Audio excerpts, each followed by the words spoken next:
शहर के बाहर स्थित इस गोदाम के लिए मैंने जीवन भर नाइट सिक्योरिटी गार्ड के रूप में काम किया है। एक रात मैं अपने रोज के दौर के बाद रात का खाना खा रहा था जब मैंने ये रहस्यमयी आवाज सुनी। ये फर्श पर किसी चीज को घसीटे जाने की आवाज थी, तो मैं जांच करने के लिए उठा। कई बार तो बेघर आदमी इसकी छत के नीचे रात गुजारने के लिए घुस आते थे। कुछ इसी तरह की उम्मीद करते हुए मैं स्टोरेज कमरे में गया, जहां गत्ते का बक्से के ढेर एक टावर की तरह खड़े थे। तभी मैंने दो अपरिचित आवाजें सुनी। तुम पैर पकड़ो, मैं हाथ पकड़ता हूं। मैंने सोचा नहीं था कि ये इतनी भारी होगी। ये एक लाश है, कूड़े से भरा कोई बैग नहीं। ये भारी ही होता है बेवकूफ। क्या उन्होंने डेड बॉडी कहा? मैंने घबराकर फटाफट अपनी टॉर्च की लाइट बंद कर दी और गत्ते के बक्सों के पीछे से झांक कर देखने लगा कि आखिर वो लोग क्या कर रहे हैं। जो मैंने देखा उसके बाद मेरे रोंगटे खड़े हो गए। दो लोग काले रंग के पॉलिथीन घसीट कर ले जा रहे थे, जिसमें मुझे लगता है कि लाश थी। मैंने अपनी जिंदगी में कभी नहीं सोचा था कि मेरा सामना दो कातिलों से होगा जो इस गोदाम में लाश को ठिकाने लगाने आएंगे। मैंने पुलिस को फोन करने के लिए अपनी जेब से फोन निकाला और देखा कि स्टोरेज कमरे के अंदर कोई नेटवर्क नहीं आ रहा था। वो लोग उस लाश को बेसमेंट में ले जा रहे थे। मैं बक्सों के पीछे छुपते छुपाते शांति से उनका पीछा कर रहा था कि अचानक मेरा पैर कांच के एक टूटे हुए टुकड़े पर जा लगा। उस आवाज से वो दोनों आदमी जो भी कर रहे थे वो उन्होंने करना बंद कर दिया और आंखें उठाकर इधर उधर देखने लगे। मुझे लगता है कि यहाँ कोई है। तो वहां देखो, मैं बक्सों के पीछे देखता हूँ। ओ नहीं, वो इसी तरफ आ रहा है। अब मैं क्या करूं? मैं जल्दी से दरवाजे की तरफ रेंगते हुए जाने लगा, लेकिन इससे पहले कि मैं वहां तक पहुंच पाता, उनमें से एक कातिल ने मेरा रास्ता रोक दिया। तुम्हें क्या लगता है कि तुम कहां जा रहे हो? हाँ मेरे रास्ते से हटो, मेरे पास बंदूक है। क्या वाकई? दिखाओ मुझे। मैं तुम्हें नुकसान नहीं पहुंचाना चाहता। पुलिस जल्द ही यहाँ पहुंचने वाली होगी। मैंने उन्हें फोन कर दिया है। मैं जानता हूँ कि तुम झूठ बोल रहे हो, लेकिन चिंता मत करो, मेरे पास चाकू है और वो तुम्हारी नकली बंदूक से कई बेहतर है। ऐसा कहते ही उसने एक बड़ा चाकू निकाला और मुझ पर कूद गया। हम एक दूसरे पर अपना दम लगाते रहे। वो चाकू मेरी आंख के बहुत पास ले आया। मैं बहुत डर गया था कि एक गलती और मैं मर जाऊंगा, ठीक उसी लाश की तरह जो उस प्लास्टिक बैग में थी। लेकिन जब मौत आती है तो आप उससे बचने की हर कोशिश में लग जाते हैं। मैंने अपनी जेब से टॉर्च निकाली और उसे उस आदमी के सर पर वार कर दिया। वो खून से भरा अपना सर लेकर पीछे हो गया और उसके हाथ से चाकू गिर गया। मैंने इस मौके का पूरा फायदा उठाया और उससे पहले कि वो चाकू उठाता, मैंने उठा लिया। वो एक बार फिर मुझ पर कूदा, लेकिन मैंने उसके सीने में चाकू घोंप दिया। चाकू बहुत गहराई में जाकर लगा और उसके मुंह से खून निकलने लगा। उसका बेजान शरीर जमीन पर जा गिरा। मैंने किसी का खून कर दिया था, लेकिन ये मैंने खुद को बचाते हुए किया था। अब पुलिस को इस बारे में बताने का बस एक ही तरीका था। सिक्योरिटी रूम में एक फोन था, मुझे वहां जाना चाहिए। मैं सिक्योरिटी रूम की तरफ भागा और जैसे ही मैंने दरवाजा खोला, मुझे दूसरा कातिल मेरा इंतजार करता हुआ मिला। वो मुस्कुरा रहा था और उसने बंदूक मेरी तरफ तानी हुई थी। आखिर वो वहां पहुंचा कैसे? टिमी एक नंबर का बेवकूफ था, लेकिन मैं नहीं हूं। इससे पहले कि तुम एक भी कदम और बढ़ाओ, मैं तुम्हें मार दूंगा। नहीं नहीं, रुको। मैंने अपने हाथ से चाकू गिरा दिया। मैं ठीक से नहीं सोच पा रहा था। मेरे हाथों में पहले से ही किसी का खून लगा हुआ था और ठीक इस आदमी की तरह मेरे सर पर भी किसी के खून का इल्जाम था। लेकिन मैं जेल नहीं जाना चाहता था। तभी मेरे दिमाग में एक अजीब ख्याल आया। देखो, हम दोनों इससे बच सकते हैं अगर तुम मेरी बात सुनो तो। क्या तुम मेरे साथ कोई डील करने वाले हो? नहीं, मैं जेल नहीं जाना चाहता। बस मेरे घर पर मेरी बीवी मेरा इंतजार कर रही है। मैं जीना चाहता हूं और अगर मैं गलत नहीं हूं तो तुम भी यही चाहते हो। उस आदमी का चेहरा बदल गया। उसने बंदूक नीचे की और मुझसे पूछा, तुम्हारे दिमाग में क्या चल रहा है? मैंने उससे कहा कि हम दोनों साथ में इन लाशों से पीछा छुड़ा सकते हैं और अपने अपने रास्ते जा सकते हैं। उसने मुझसे कहा कि कोई सबूत ना रहे, इसलिए मुझे सीसीटीवी की फुटेज डिलीट करनी होगी। और बस हमने दोनों लाशें एक एक करके इंसिनरेटर की तरफ घसीटना शुरू कर दिया और फिर उन्हें जला दिया। मैंने अपने सपने में भी कभी नहीं सोचा था कि किसी कातिल के साथ मिलकर मैं ये सब करूंगा। लेकिन जिंदगी कभी एक सी नहीं रहती, खासकर तब जब आप अमीर ना हो। लाश से पीछा छुड़ाने के बाद हम दोनों ने एक दूसरे से हाथ मिलाया और कभी ना मिलने या बात करने का फैसला किया। वो अपने नीले पिकअप ट्रक में बैठकर निकल गया और मैंने वेयर हाउस बंद कर दिया। आप सोच भी नहीं सकते कि उस रात मैं कैसे घर पहुंचा। मैं घंटी बजाने के लिए रुका, लेकिन मैंने देखा कि दरवाजा पहले से ही खुला हुआ था। मैं जब अंदर गया तब सिर्फ चांद की रोशनी घर में आ रही थी। मैं जाते ही सोफे पर गिर गया। मैंने अपनी बीवी को आवाज दी और उसने किचन से जवाब दिया, नैन्सी, क्या तुम जाग रही हो? हाँ डियर, मुझे नींद नहीं आ रही थी, इसलिए मैं दूध लेने नीचे आई थी। तुमने दरवाजा बंद क्यों नहीं किया? ओह, इतनी रात को कौन आएगा? तुम काफी परेशान लगते हो, क्या सब ठीक है? मैंने अपने माथे से पसीना पोंछा और खुद को थोड़ा शांत किया। गोदाम में जो कुछ भी हुआ उसके बारे में मैं उससे कुछ भी बताना नहीं चाहता था। मैंने अपनी आवाज धीमी की और कहा, क्या तुम मेरे लिए एक बियर ला सकती हो? लेकिन उसने कोई जवाब नहीं दिया। मैंने एक बार फिर आवाज दी, नैन्सी, क्या तुम वही हो? लेकिन इस बार उसने जवाब दिया, हाँ जान। मैंने कांपते हुए हाथों से फोन उठाया। क्या ये पुलिस का फोन था? क्या वो अभी से मुझे ढूंढ रही हैं? Hello Jonathan? हाँ, कौन है? मैं तुम्हारी पड़ोसी मिसेस मॉरिस हूं। चिंता मत करो, पुलिस जल्द से जल्द पहुंचती होगी। जैसे ही मैंने चीख की आवाज सुनी, मैं समझ गई थी कि कुछ तो गड़बड़ है। मैं उठी और मैंने 2 लोगों को तुम्हारे घर से प्लास्टिक का बैग घसीट कर ले जाते हुए देखा। वो लोग एक नीले पिकअप ट्रक में निकल गए। मेरे हाथ से फोन गया।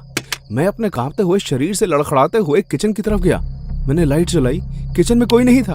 वो बुरी तरह से तहस नहस हो चुका था। वहां खून का एक लंबा निशान था जो किचन से शुरू होकर उस दरवाजे पर खत्म हो रहा था जहां से मैं अंदर आया था। इस बात को 6 महीने हो चुके हैं। मैं ओहायो कंट्री जेल में एक कैदी हूं। मैं ठीक से सो नहीं पाता क्योंकि वो एक सवाल मेरे सपनों में हर रोज आता है। अगर मैंने अपनी बीवी के एक कातिल का खून किया था और दूसरे को अपनी बीवी की लाश ठिकाने लगाने में मदद की थी, तो फिर जब रात में घर आया तो मुझे जवाब किसने दिया?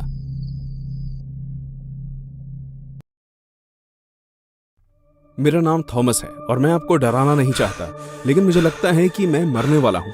इसकी शुरुआत मेरे बचपन के दोस्त रिचर्ड के घर से हुई। हाल ही में उसके अंकल की एक कार दुर्घटना में मृत्यु हो गई थी, इसलिए उनका सारा सामान एक गोदाम में फंस गया था और वो उसकी आंटी को नहीं देना चाहते थे। इसलिए उसने मुझसे एक बहुत बड़ा एहसान मांगा, एक सोने की घड़ी को छुड़ाने और अपनी आंटी को देने के लिए गोदाम में जाने में उसकी मदद करने के लिए।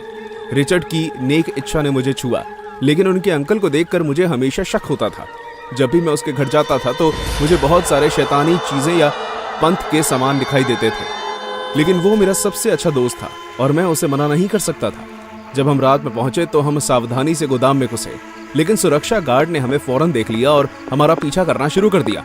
गार्ड काफी बूढ़ा था, इसलिए वो हमारे पीछे तेज नहीं भाग सका। इसलिए जैसे ही हम उसके आगे निकले, हम उसकी आंखों से ओझल हो गए। बहुत सावधानी से हम रिचर्ड के चाचा के गोदाम में पहुंचे।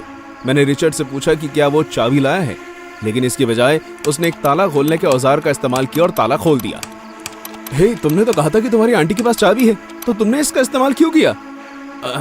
तुम्हें पता चल जाएगा। मैं समझ गया, तुम अपनी आंट के लिए कोई सोने की घड़ी लेने नहीं आए हो। ये बस तुम्हारे मरे हुए अंकल का कीमती सामान चुराने का बहाना था। अगर है भी तो क्या हुआ, वो मर चुके हैं, अब वो ये सब नहीं पहनेंगे। रिचर्ड मेरी ओर ध्यान दिए बिना उस जगह के अंदर चला गया और जो कुछ उसने देखा वो एक बड़े बैग में डालने लगा। उसने जो कुछ भी चुराया उसमें से एक चीज ने मेरा ध्यान खींचा। ये 2 गोल सोने के गहने थे। उनके नीचे एक नोट था जिस पर लिखा था, चुप रहो। जैसे ही रिचर्ड ने उन्हें चुराया, बिजली चली गई। हमने फौरन उस जगह को छोड़ने का फैसला किया, लेकिन अचानक हमें एक चीख सुनाई दी। वो पहरेदार की आवाज थी। हम अकेले नहीं थे। कुछ सेकंड्स के बाद चीखें दब गई और इससे पहले कि हम कुछ समझ पाते, वो गायब हो गए। हम बाहर निकलने के दरवाजे की ओर भागे और जब हमने उसे खोलने की कोशिश की तो वो बंद था। हमें निश्चित रूप से यकीन था कि गार्ड ने ही दरवाजा बाहर से बंद किया होगा, और सबसे बुरी बात यह थी कि रिचर्ड ने वहां से भागने के लिए फिर से ताला खोलने वाले उपकरणों का इस्तेमाल करना शुरू किया, लेकिन वहां अंधेरा था।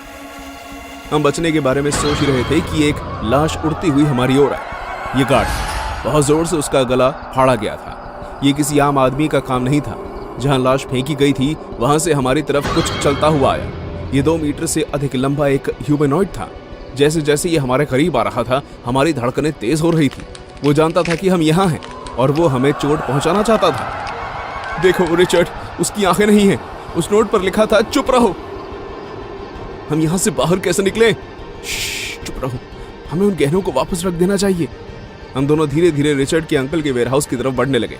हम बिना शोर किए उस राक्षस को पार कर गए और जैसा कि मुझे लगा था वो हमें नहीं सुन सकता था। हे थॉमस, मुझे माफ करना, लेकिन मैं इन गहनों के साथ भागने वाला हूं। क्या? अचानक रिचर्ड ने मुझे राक्षस की ओर धकेला और चीखने लगा। रिचर्ड के भागते ही राक्षस घबराकर मेरी दिशा में चला गया। मैं डर के मारे जम गया। मैंने अपनी सांसें रोक ली। वो राक्षस मेरे करीब और करीब आ गया। वो मुझे खोजने की कोशिश कर रहा था। वो जानता था कि मैं वहां था, लेकिन वो नहीं जानता था कि मैं कहां हूं। मैं कुछ कदम पीछे हट गया। और बिना महसूस किए मैं फिसल गया, और भले ही मैं गिरा नहीं, मैंने कुछ शोर किया। राक्षस गुस्से में मेरी तरफ आने लगा, लेकिन अचानक वो रुक गया, मुड़कर भाग गया। हम दोनों ने रिचर्ड को अपने अंकल के गोदाम को फिर से खोलते हुए सुना। मैं खड़ा हुआ और तेजी से गोदाम की ओर भागा। उसने मुझे धोखा दिया था, लेकिन मैं फिर भी उसकी मदद करना चाहता था। जब तक मैं वहां पहुंचा तब तक बहुत देर हो चुकी थी। राक्षस रिचर्ड के सामने था, जो उसे चाकू दिखाकर धमका रहा था। गोदाम में बंद रिचर्ड अपने चाकू के साथ दौड़ा और उसने राक्षस पर वार किया, लेकिन राक्षस 1 इंच भी नहीं हिला। जवाब में राक्षस ने रिचर्ड के सर पर हाथ रखा और उसे दीवार से सटा दिया। मेरा दोस्त चिल्लाने लगा,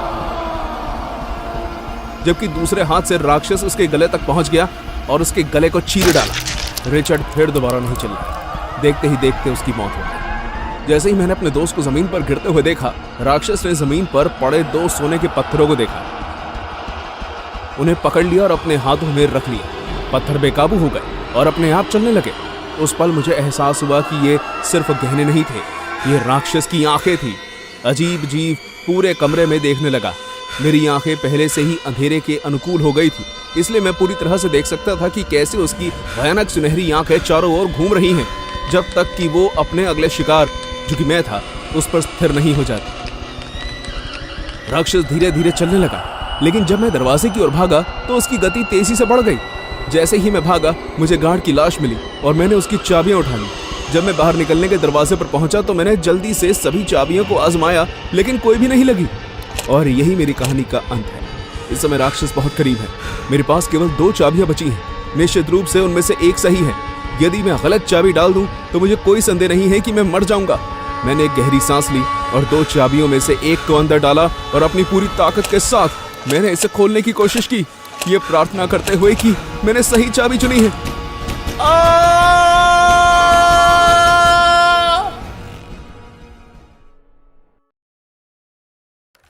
मैं अपने आप को एक कुर्सी से बंधा हुआ पाकर जगा। मेरे चारों ओर गोदाम में सामान लाने ले जाने वाली मशीनों की आवाज गूंज रही थी। मेरी मदद करो, क्या कोई यहाँ है? वो हंसी मेरे रोंगटे खड़े कर देने के लिए काफी थी। मुझे वहां से निकलना था और जल्दी करना था। अचानक रस्सियां कुर्सी से खुद ब खुद गिर गई और मैं आजाद हो गया। मैं गोदाम से बाहर भागने लगा। मैं बचने के मार्ग की तलाश कर रहा था। मैंने एक दरवाजा खोला और जेसन के मुखौटे में एक लड़का के साथ खुद को आमने सामने पाया। ये क्या? कौन हो तुम? उसने जवाब के नाम पर सिर्फ लंबी लंबी सांसें लेना शुरू कर दिया। उसने हाथ में एक छोटी तलवार ली हुई थी, जिसे देखकर और मुझे लगा जैसे मेरा दिल रुक गया हो। मुझे छुपने की जरूरत थी। मैं उसके वार से बचा और दौड़ने लगा। मेरा दिल डर के मारे पंप कर रहा था और खुद को सुरक्षित रखने के लिए मैं स्टोर रूम में घुस गया। मैंने घबराकर इधर उधर देखा और मुझे छत में एक वेंट दिखाई दिया। बचने का रास्ता खोजने की उम्मीद में मैं ऊपर चढ़ गया। सीढ़ी लंबी थी और मैंने महसूस किया कि जैसे जैसे मैं चढ़ता जा रहा था, मेरी बाहों में दर्द हो रहा था। मेरे चारों ओर का अंधेरा दीवार में बनी हल्की रोशनी से टूट गया था। जब मैं आखिरकार ऊपर पहुंचा तो मैंने दरवाजा खोला और चारों ओर देखा। कमरे में अंधेरा था, लेकिन मुझे दूर से एक चीज दिखाई देने लगी। ऊपर चढ़कर उसकी ओर रेंगते हुए मुझे एहसास हुआ कि वो एक कुर्सी थी, वही कुर्सी जिस पर मैं पहले बंधा हुआ था। मैं पागल हो रहा था क्योंकि मैं ये समझ नहीं पा रहा था कि क्या हो रहा है। मुझे एक रास्ता निकालना था और जल्दी। मैं दरवाजे की ओर भागा, लेकिन एक बार फिर मुझे जेसन के मास्क में 2 लोगों के अलावा वहां और कुछ नहीं दिखा। वो मेरा रास्ता रोक रहे थे और वो मेरे करीब आने लगे। क्या चाहिए तुम्हें मुझसे? आखिर क्यों कर रहे हो तुम मेरे साथ ऐसा? मेरे पास जवाब का इंतजार करने का समय नहीं था। जैसे जैसे वो करीब आए, वैसे वैसे कुछ ऐसा हुआ कि मैं कुछ बोलने लायक नहीं रहा। उनके हाथ पांव, हाथ पैर ऐसे छूटने लगे मानो वो प्लास्टिक के बने हों। जैसे ही उनके शरीर के अंग मेरे सामने फर्श पर गिरे, मुझे आखिरकार एहसास हुआ कि ये आकृतियां क्या थी और मैं कहां था। मैं एनिमेट्रॉनिक के डरावने कैरेक्टर से भरे गोदाम में अपना रास्ता भटक गया था। एक बार फिर मुझे गोदाम में इस्तेमाल होने वाली गाड़ी के करीब आने की आवाज ने आगे आने वाले खतरे के प्रति सचेत कर दिया। मैं उसे छाया से आते हुए देख सकता था, जो एक जोकर का मुखौटा पहने हुए व्यक्ति द्वारा चलाया जा रहा था। हे, तुम आखिर ये चल के रहा है? उसने एक बटन दबाया और 2 और एनिमेट्रॉनिक कैरेक्टर्स छाया से बाहर निकले। वो एक प्रसिद्ध डरावने कैरेक्टर थे जिन्हें मैंने फिल्मों में देखा था, लेकिन वास्तविक जीवन में कभी सामना नहीं करना चाहता था। अचानक रोशनी पूरी तरह से चली गई और मुझे एहसास हुआ कि मैंने रात में दिखने वाले चश्मे पहने हुए होंगे, क्योंकि मैं अभी भी देख सकता था जोकर के नकाब में आदमी मेरा पीछा कर रहा था और मुझे लगा कि मेरे पैर दर्द के मारे बाहर निकलने लगे हैं। नहीं, दूर हटो मुझसे। मैं दरवाजे के लिए दौड़ा, सिर्फ ये पता लगाने के लिए कि वो बंद था। मैंने चारों ओर खोजबीन की और दीवार पर एक बड़ा लाल बटन देखा। मैंने उसे धक्का दिया और गोदाम से बाहर निकलने के लिए दरवाजा खुल गया। यस, मैं आजाद हूं। मेरे पीछे से आ रही हंसी की आवाज सिर्फ और सिर्फ मुझे और डरा रही थी। मैं गोदाम से निकलकर जंगल की तरफ भाग रहा था। जब मैं निकला तो बारिश पहले से ही हो रही थी। मैं भागता रहा। मुझे लगने लगा कि मेरे हाथ और पांव धीरे चल रहे हैं। मैं थका हुआ, बूढ़ा और आलसी महसूस कर रहा था। मुझे बस भागते रहने की जरूरत थी। मैं आगे बढ़ा, अंधेरे जंगल में पेड़ों के बीच दौड़ते हुए। जैसे ही मैंने उस गाड़ी के करीब और करीब आने की आवाज सुनी, मैंने आखिरकार पीछे मुड़कर देखा और मैंने उस आदमी को जोकर के नकाब में देखा। उसकी हंसी मेरे कानों में गूंज रही थी। मैं उन एनिमेट्रॉनिक को भी अपने ओर आते हुए देख सकता था।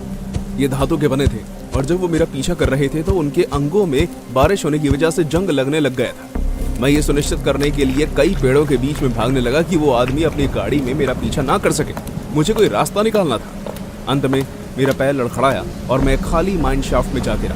मैं अपनी सुरक्षा की प्रार्थना कर रहा था। मैं अंधेरे में छुप गया। जैसे ही मैंने एनिमेट्रॉनिक को करीब आते हुए सुना, मैंने जोर से सांस ली। मुझे हमेशा से पता था कि तुम कहाँ हो। तुम मुझसे बचकर नहीं जा सकते। मैंने अपनी सांसें रोक ली और एक कोने में बैठ गया। जितना हो सके खुद को छोटा करने की कोशिश कर रहा था। हालांकि अचानक मैंने जोकर के नकाब में आदमी के कदमों की आहट सुनी। वो खदान में आ रहा था और मुझे पता था कि वो मुझे ढूंढ लेगा। मुझे उससे बचकर भागना था और मैंने उस कोने से छलांग लगाने की कोशिश की जहां मैं छिपा हुआ था। हालांकि डरावनी भावना के साथ मुझे कुछ एहसास हुआ। मेरे हाथ पैर नहीं चल पा रहे थे। नीचे देखने पर पता चला कि उन पर जंग लग गया है, एनिमेट्रॉनिक्स की तरह। डर के डूबते एहसास के साथ मुझे पता था कि मेरी किस्मत पर मोहर लग गई है। मुझे आखिरकार एहसास हुआ कि मैं क्या था और मैं उस गोदाम में क्यों था। मेरा शरीर दूसरों की तरह एनिमेट्रॉनिक्स अब पूरी तरह जंग खा चुका था। मैं और नहीं चल सकता था और मैं उस खदान में हमेशा के लिए रहने के लिए मजबूर था, या जब तक उसने मुझे पकड़ नहीं लिया। ऐसा लगता है कि मुझे तुम्हारा दिमाग रेस्ट करने की जरूरत है। मैंने उसे अपने करीब आते हुए देखा और आखिरी बार मैंने अपनी आंखें बंद कर दी। उसकी हंसी मेरे कानों में गूंजती रही और मेरी आंखों के आगे अंधेरा छा गया। एक आखिरी चीज जो मैंने देखी वो ये थी कि वो आदमी मुझे पकड़ने आ रहा था।